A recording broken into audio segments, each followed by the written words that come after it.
আসুন দাদা।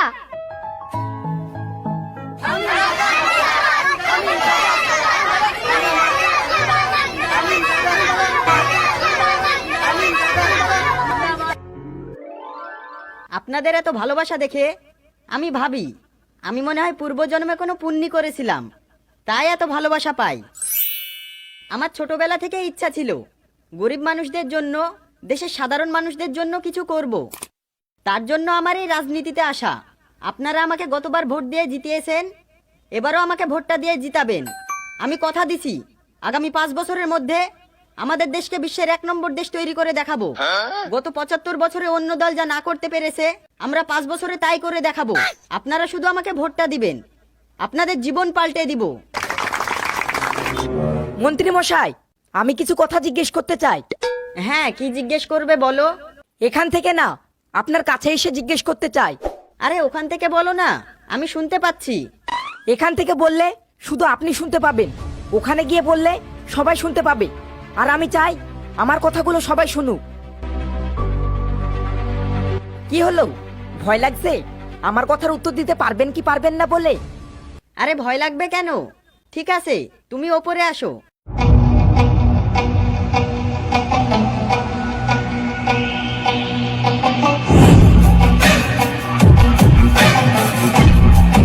বলো তুমি কি বলতে চাও। মাইকের কাছে দাঁড়িয়ে বলতে পারি? হ্যাঁ হ্যাঁ বলো।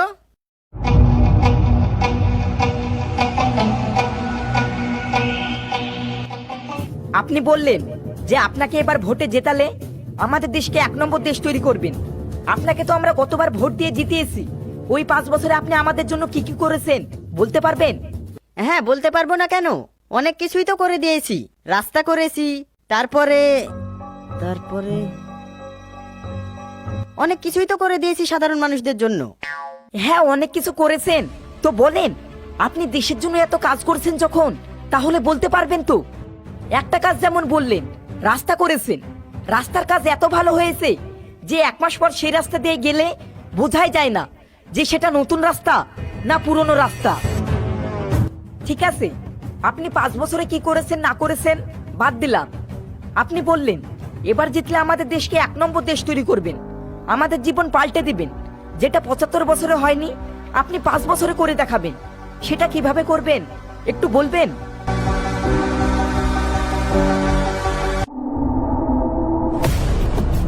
দিদি দিদি কি করছেন, নিউজ দেখেছেন? না তো।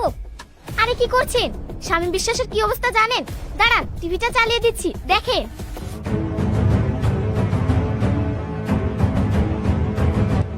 কি হলো বলুন, কিভাবে আবার দেশের উন্নয়ন করব?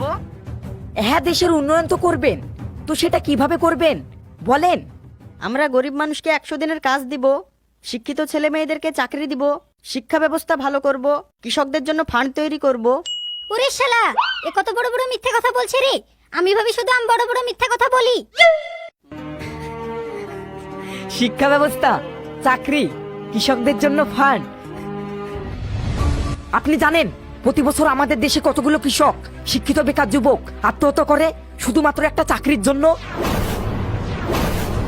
আর শিক্ষা ব্যবস্থার কথা বলছেন, আমাদের দেশে শিক্ষা আছেই।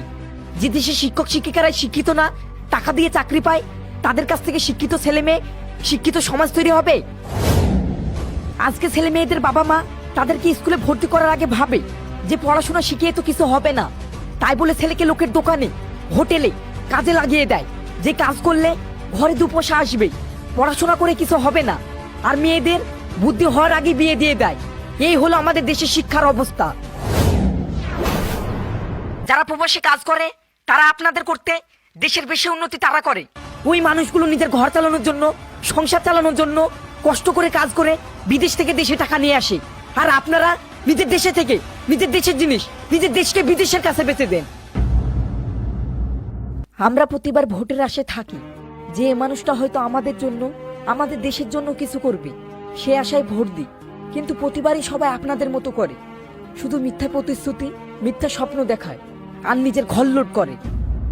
দিদি এ তো বিশাল ভয়ঙ্কর ছেলে, আমাদের রাজনীতির সব গোপন কথা ফাঁস করে দিছে। হ্যাঁ তাই তো দেখছি, ছেলেটার অনেক সাহস আছে, ভাগ্য ভালো আমাদের সভাতে আসেনি।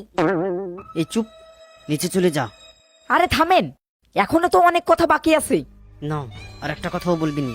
এখান থেকে সোজা নিচে চলে যা, নাহলে কিন্তু তোকে জেলে ভরে দিব। এই তো, এই হলো আপনাদের আসল রূপ। আমাদের মতো সাধারণ মানুষ যখন কেউ কিছু বলতে আসে, তখন আপনারা তাদেরকে কোনো কেস দিয়ে জেলে ভরে দেন।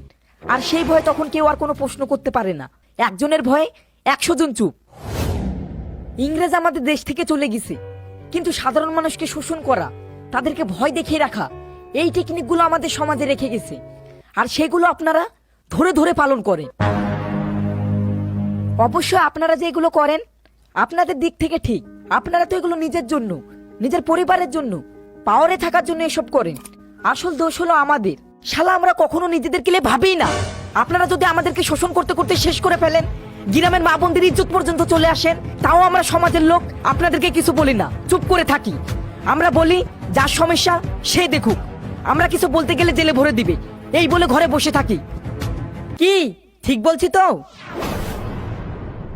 এই দেখেন, এখনো চুপ করে বসে আছে। আরে আর কতদিন এইভাবে চুপ করে বসে থাকবেন? এবার তো নিজের চোখ মুখ খুলুন। আপনারা যতদিন এইভাবে চুপ করে থাকবেন, ততদিন এইসব নেতারা আমাদেরকে জাতপাত ধর্মের নামে ভয় দেখিয়ে ব্যবহার করে যাবে।